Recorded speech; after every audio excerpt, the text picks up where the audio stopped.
Hey guys, I'm Sheldon, and welcome back to another episode of Mac 5 Minute. Today, we're talking about something that's small, mighty, and super important, especially during hurricane season. A hard start kit. When the storms roll in, lights start flickering, your AC can take a beating, especially when the power turns back on. It's really hard on your AC compressor. Well, what's a hard start kit? Think of it like a jump start for your AC system.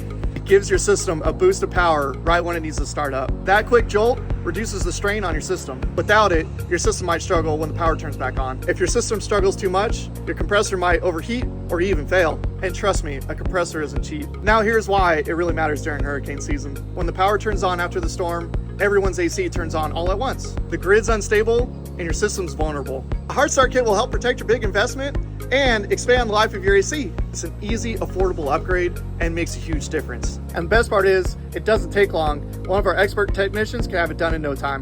If you want to give your AC a little bit of help, think about adding a hard start kit before hurricane season. Stay cool, stay safe, and as always, if you have questions, Mac 5 has your back. See you next time.